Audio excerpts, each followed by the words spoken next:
Monsieur le Président, Mesdames et Messieurs les membres du jury, je vous remercie profondément d'avoir accepté de participer à cette soutenance. Je vous propose maintenant d'assister à la présentation de cette thèse réalisée dans une association nationale à vocation éducative et sociale. Pour les besoins de l'anonymisation, elle sera désignée sous les initiales ACES. Commençons par notre problématique et notre question de recherche. Les sciences du travail francophone distinguent le travail prescrit et le travail réel, la régulation de contrôle et la régulation autonome, la coordination et la coopération. Le travail est prescrit par les normes, les procédures et les ordres du management, et le travail réel, c'est ce que l'on fait concrètement pour que le travail soit bien fait grâce à une activité autonome. La coordination est régulée par les managers et la coopération relève d'une régulation autonome par les salariés.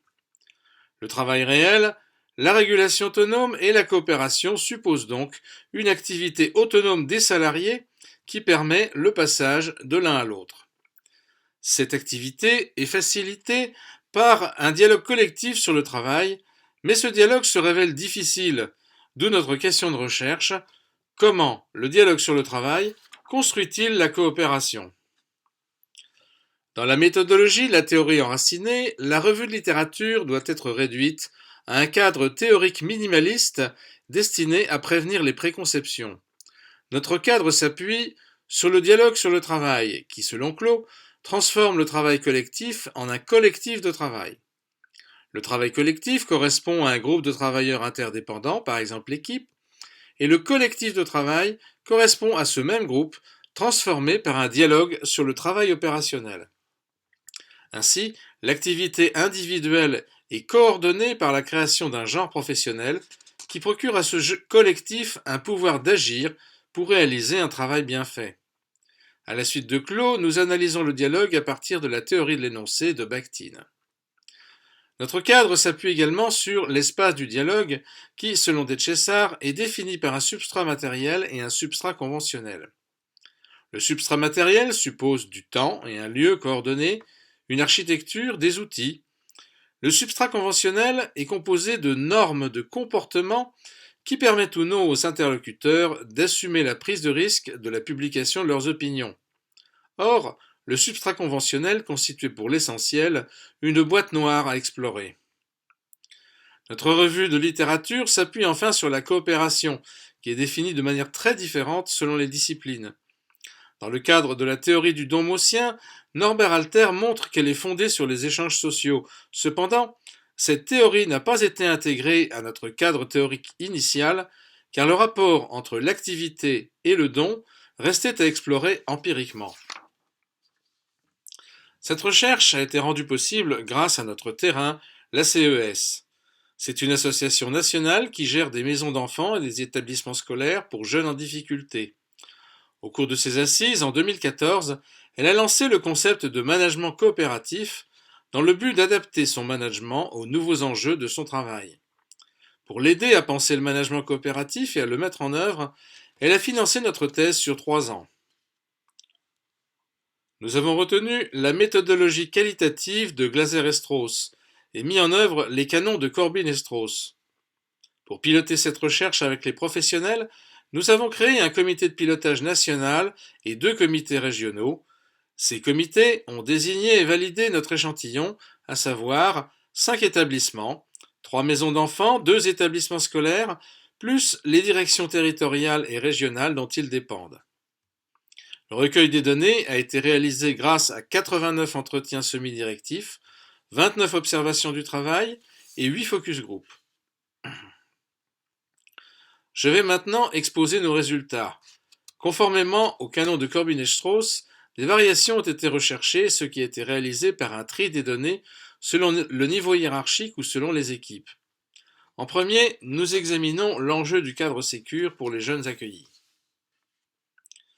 Les critères du travail bien fait des professionnels portent directement ou indirectement sur le bien-être et la progression des jeunes. Pour cela, les jeunes ont besoin d'un cadre sécure qui leur procure une sécurité affective grâce à des repères stables et cohérents. Procurer ces repères repose sur un accord des professionnels.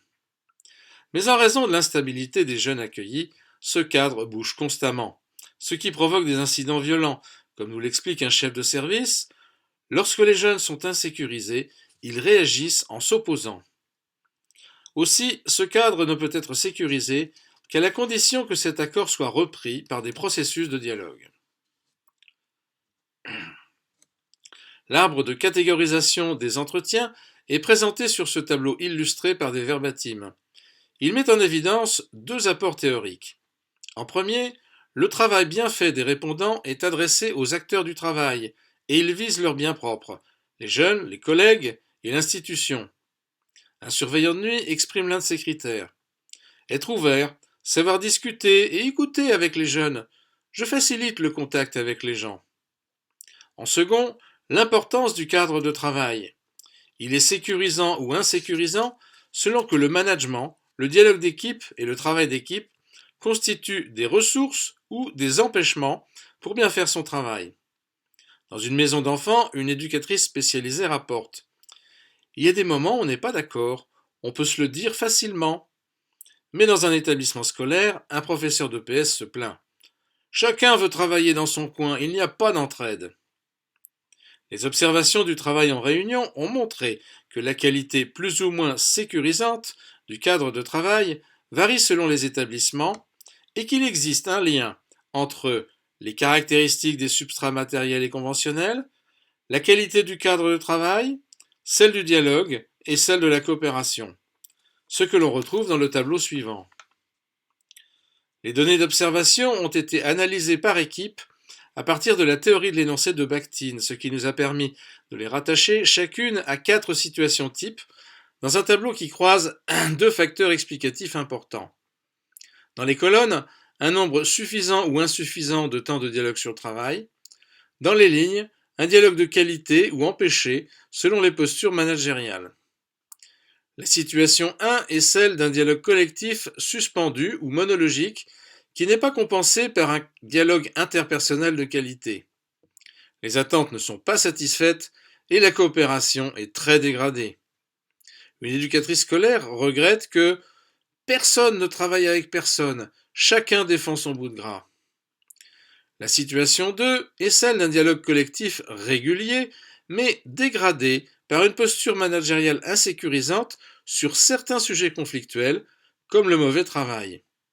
Ces sujets ne peuvent plus être résolus par le collectif, et la coordination exercée par le manager sans tenir compte des attentes de ses collaborateurs dégrade la coopération. Une éducatrice spécialisée accuse: le gros problème, c'est la direction, ce sont les adultes, notamment la direction et des collègues tir au flanc qui en profitent pour faire carrière.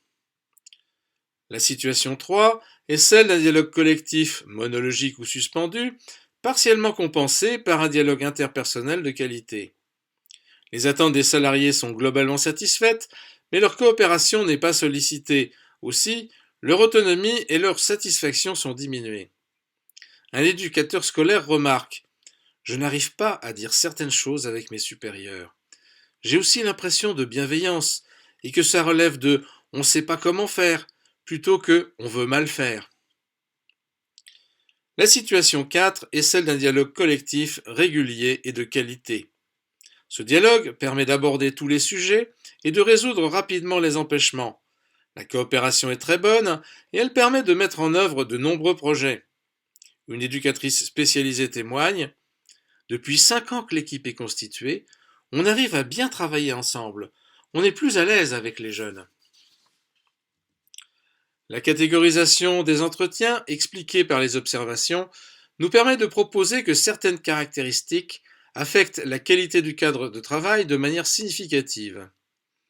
Au sein du substrat matériel, l'effet fortement négatif du manque d'espace de discussion sur la coopération, le rôle des ordres du jour selon qu'ils permettent ou non un dialogue sur le travail, l'influence négative des empêchements non résolus sur la qualité du dialogue. Au sein du substrat conventionnel, le rôle de l'évaluation subjective de l'activité collective, qui affecte les postures des interlocuteurs, l'influence des postures managériales sécurisantes ou insécurisantes sur la poursuite et la qualité du dialogue, et l'influence des attentes satisfaites ou non sur la coopération. Or, beaucoup de ces caractéristiques dépendent des managers. entre autres les postures managériales. Pour analyser ces postures managériales observées pendant les réunions, nous avons mobilisé l'anthropologie des rapports moi-autre de Mikhail Bakhtin. Bakhtin montre que le moi ne peut être achevé que socialement, mais pour cela, il a besoin de la vision de l'autre. Or, les voies exotopiques par lesquelles l'autre exprime sa vision ne permettent pas toujours au moi de l'accueillir. Bakhtin a identifié une voie achevante et d'autres voies non achevantes. Nous avons pu exemplifier ces voies dans ce tableau. Elles nous ont permis d'identifier les 4 postures suivantes.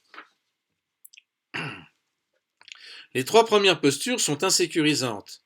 Une posture monologique, une posture écrasante et une posture instrumentale.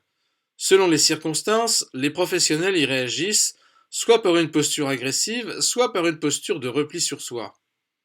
Le dialogue est alors empêché, interrompu ou de mauvaise qualité, ce qui ne permet pas d'aboutir à des décisions capables de satisfaire les attentes mutuelles.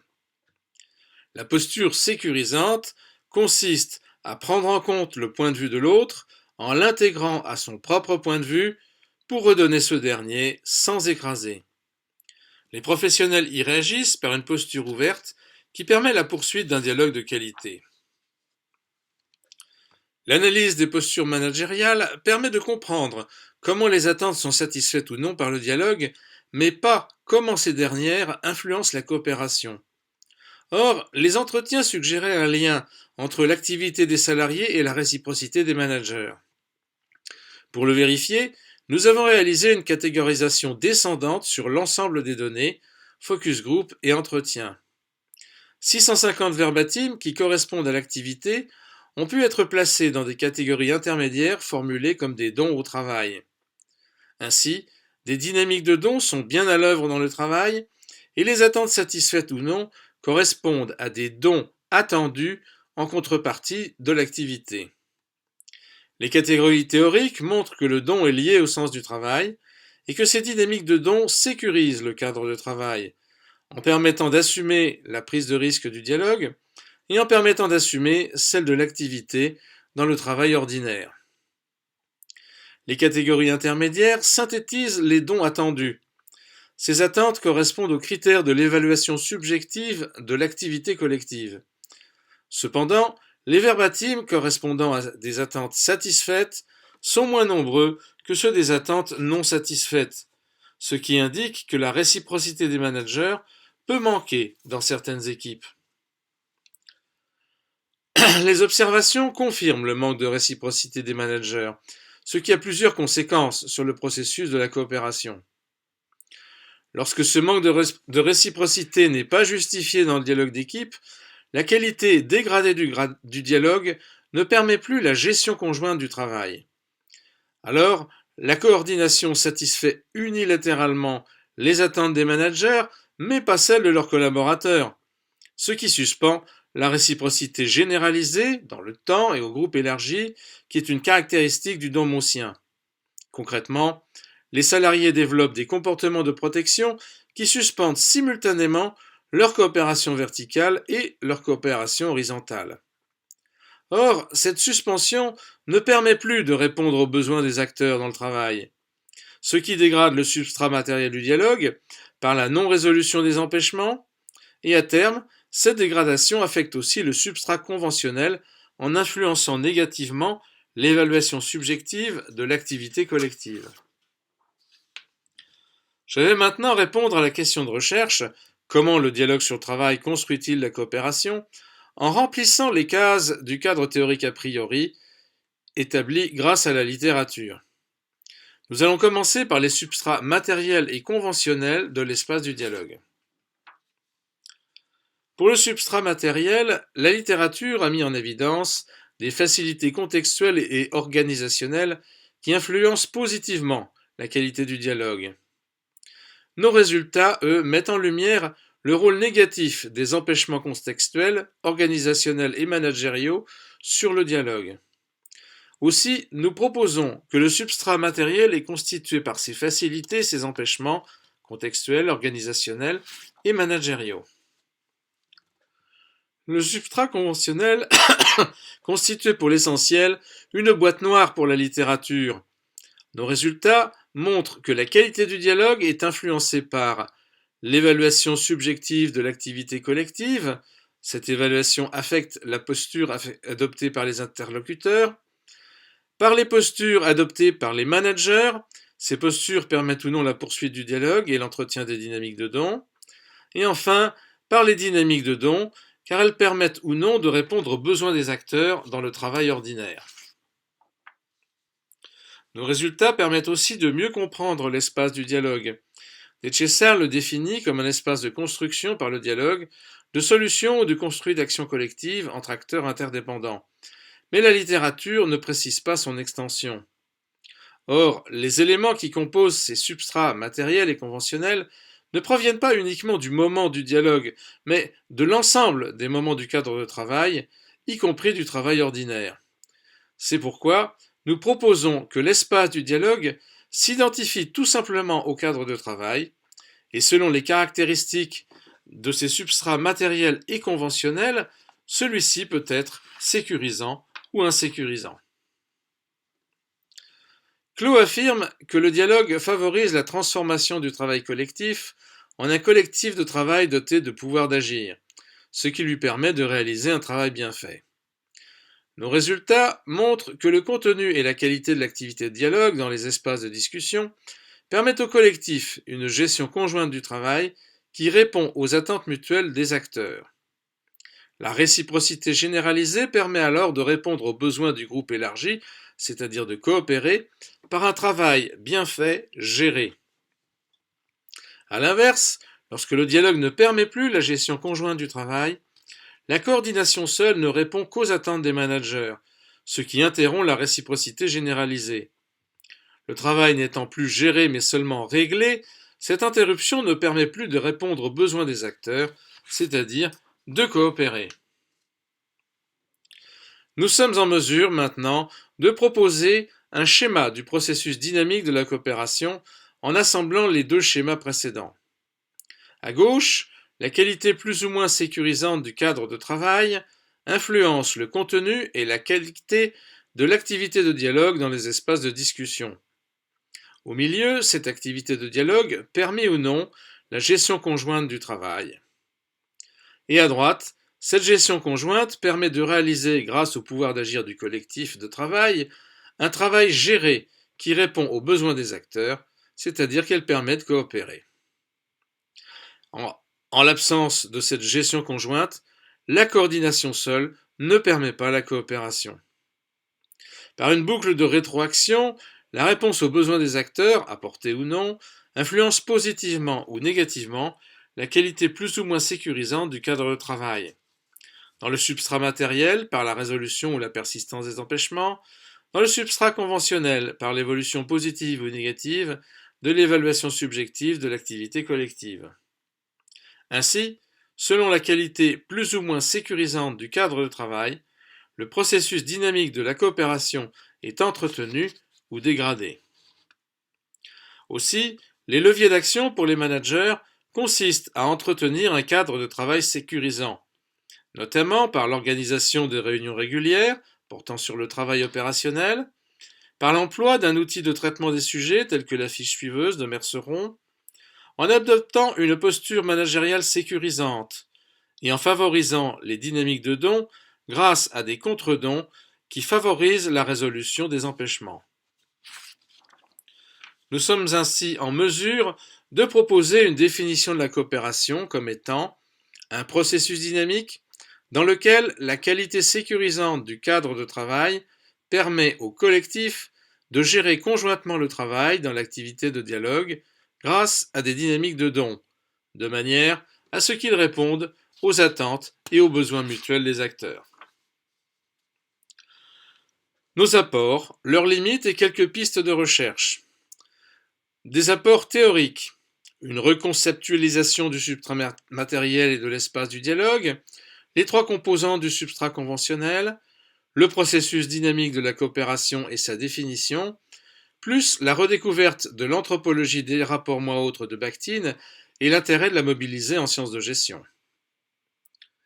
Des apports managériaux, le besoin de sécuriser le cadre de travail, par une posture qui prend en compte le point de vue de l'autre et en apportant les dons attendus. J'ai commencé à mettre en œuvre ces apports dans une activité de consultant en donnant des conférences et des formations et en introduisant un kit de diffusion du management coopératif, par exemple chez les pompiers du SDIS 44. Enfin, les limites et les pistes de recherche. Bien que le management de la CES ait beaucoup de points communs avec celui de la grande entreprise, le caractère exploratoire de notre étude sur une institution disposant de valeurs fortes pourrait limiter la généralisation des résultats. Aussi, nous proposons comme piste de recherche de les vérifier dans des entreprises du secteur marchand ou industriel qui ont peut-être moins de valeur, ou dans celles réputées pour favoriser l'engagement, par exemple les entreprises libérées. Une autre limite, le désengagement est analysé au niveau du collectif de travail. Il pourrait être intéressant de faire un pont, d'une part avec le niveau individuel de la théorie du contrat psychologique, et d'autre part avec le niveau organisationnel global, comme le propose Alter. En conclusion, les managers ne sont pas les méchants, pas plus que leurs collaborateurs d'ailleurs. Au contraire, leur position hiérarchique leur permet de favoriser la coopération en faisant le premier pas. La raison pour laquelle certains ne le font pas provient d'une culture managériale qui confond encore le don des salariés avec le résultat de ses prescriptions. Or, la coopération est une ressource psychosociale encore sous-employée, tandis que les recettes du contrôle de gestion deviennent contre-productives à force d'être surexploitées. Aussi, il n'existe pas de raison de se passer de la coopération, si ce n'est la force des habitudes. Monsieur le Président, Mesdames et Messieurs les membres du jury, je vous remercie pour votre attention et je suis disponible pour vos questions.